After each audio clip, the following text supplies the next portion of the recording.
Hello, welcome back to Shakesyear. We are still working on Henry VI Part 3, which is super fun.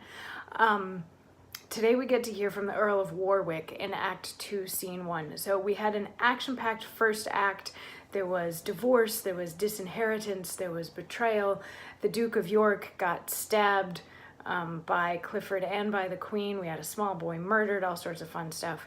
So at the beginning of this particular scene, Act 2, Scene 1, we have the Duke of York's sons, Edward and Richard, talking. They're like, "Where's Dad?" And then they find out that Dad is dead, which yesterday we heard the messenger relaying the message of how he died, which makes Edward very sad and Richard very mad, and Richard wants to get vengeance.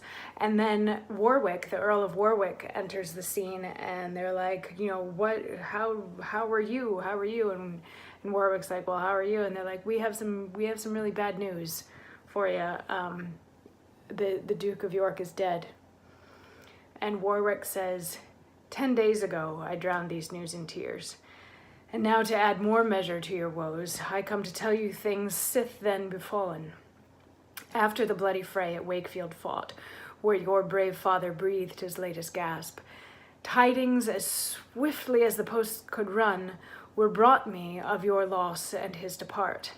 I, then in London, keeper of the king, mustered my soldiers, gathered flocks of friends, marched toward St. Albans to intercept the Queen, bearing the king in my behalf along.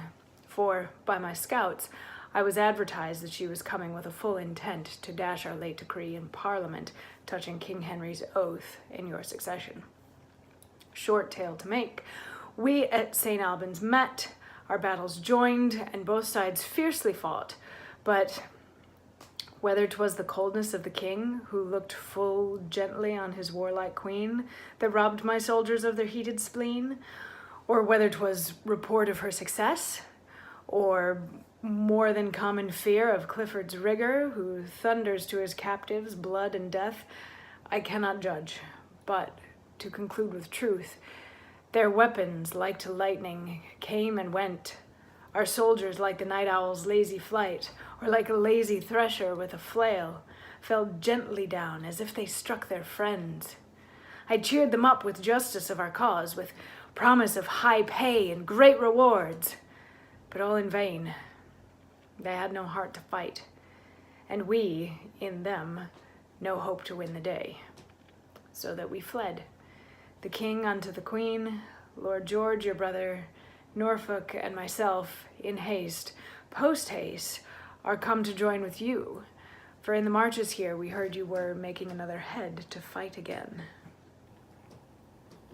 So it's not a very exciting piece. He's just sort of bringing more news, which basically amounts to he set out to fight the Queen, but his guys didn't really want to fight, so the king is gone with the Queen, but the rest of them, including Warwick, George, Edmund, Richard, blah, blah, blah, are thinking of mounting another attack, and that's why Warwick is here, is to join forces and mount another attack.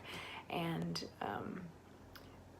right after this, they get a little bit snippy with each other and blah, blah, blah, because I mean, it's been an emotional day. It's been an emotional 10 days for them. So they get a little snippy with each other, and then they calm sort of things down. And tomorrow we get to hear what Warwick's plan is for this mounting of a new attack.